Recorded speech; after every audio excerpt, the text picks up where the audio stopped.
Um, one of the things I wanted to do today is talk about a type of a kind of a therapeutic model, a type of therapy that came out that kind of changed things for not necessarily from the client's perspective, but from the therapist or the counselor's perspective. And let me kind of back up a little bit before I kind of dive into that. Um, as you probably all kind of know, we kind of live in kind of a world that we kind of follow trends. You know, there are trends in kind of how we dress, trends of music we listen to, trends in, I mean, even this year is kind of becoming kind of a political trend with what's going on with the elections. And we tend to kind of follow those trends, and sometimes trends tend to bring up for us certain ideas and certain models that correspond with the trend. And this has happened in therapy, and this has happened in counseling. And whether you're aware of it or not, many of the therapeutic models that we follow, many of the therapeutic models that kind of started, actually came out of certain trends that we were seeing within society.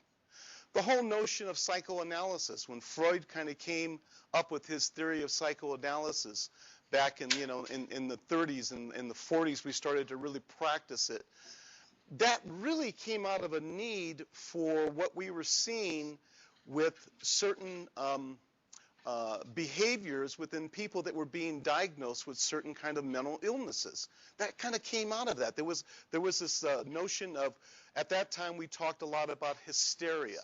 You know, people were showing signs of hysteria, and it was basically modeled after women primarily, and there was behaviors that we could not explain.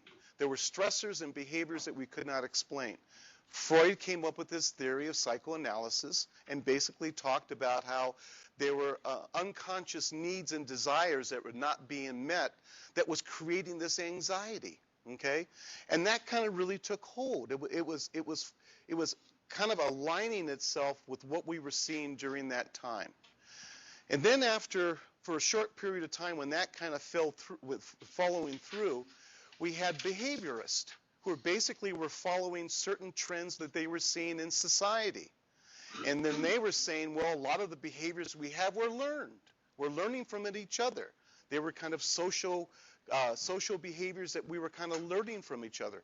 And that's how the whole notion of behaviorism kind of came from. Kind of see a behavior is learned, and this is kind of how we kind of change the learning, or change how we learn about something. We can change the behavior. So these are certain trends that somehow kind of the whole notion of kind of therapy and counseling, we kind of followed suit with that. We kind of, certain people came up with certain therapeutic models that were kind of suited during those times, that served the times. Now, something really interesting happened back in the late 50s and the early 60s. That was a pretty exciting time for therapy because there were a lot of things going on. And if you're a product of the 60s like I am, you remember those times. A lot of changes were happening. And people were starting to kind of look at their lives a little differently. And they were starting to kind of say, well, I don't want to kind of be what society tells me I should be. I don't want to kind of follow and have the kind of life that people expect me to have because society says this is what we should have. And so with that kind of notion, there was a subculture that started to kind of develop out of the 60s and into the 70s, right?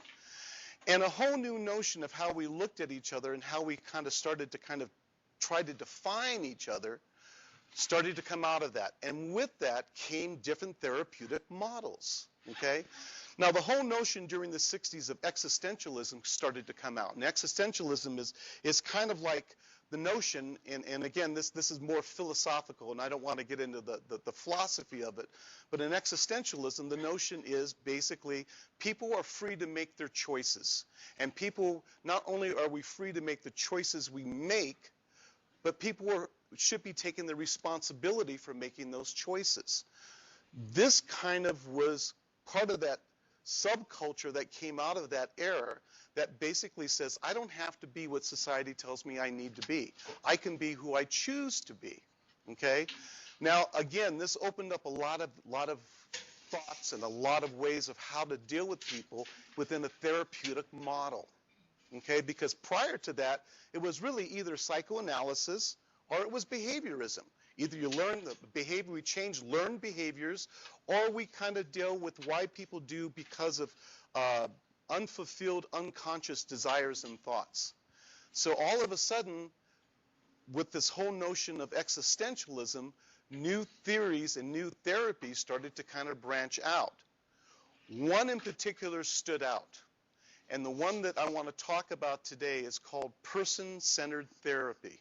Okay, this came out of it was the brainchild of a gentleman by the name of Carl Rogers.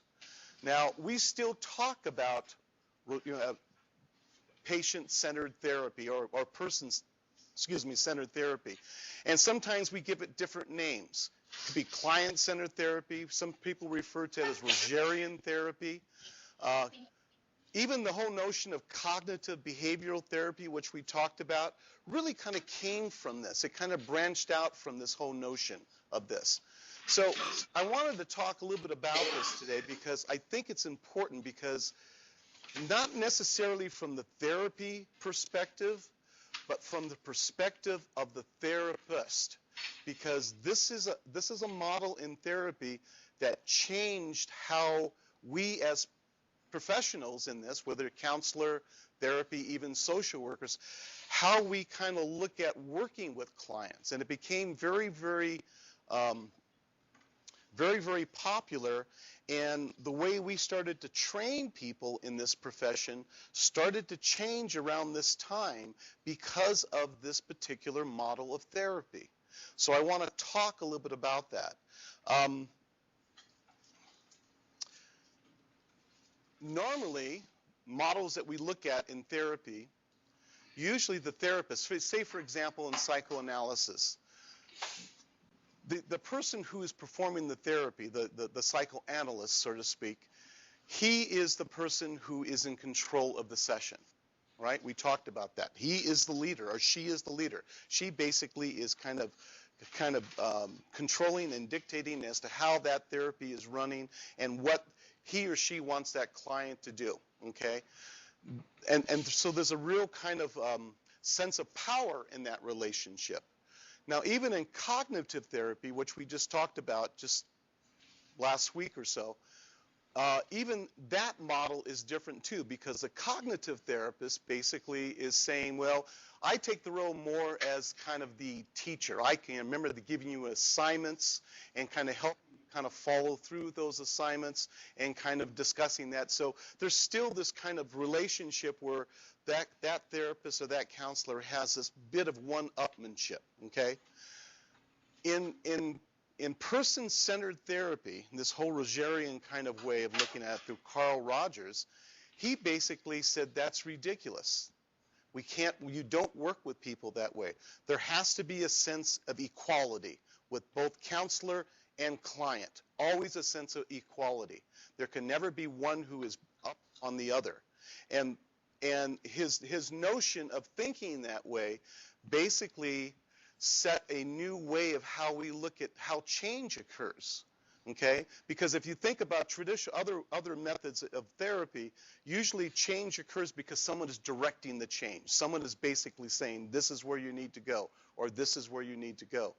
In this kind of therapy, with the sense of equality, and this whole background of kind of humanistic psychology and the existentialism kind of thinking, the notion is a person will change when they feel not only validated by the person that they are working with, but they also feel as if that person who is the counselor or in that therapist models for them what they may be feeling, so they can kind of get a sense of who they are and what's going on, and then at that point make changes in their lives.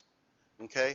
It sounds kind of interesting because we're so used to kind of like a therapist being directive, kind of, more kind of, showing a client where to go, helping them on that journey, but still kind of guiding them.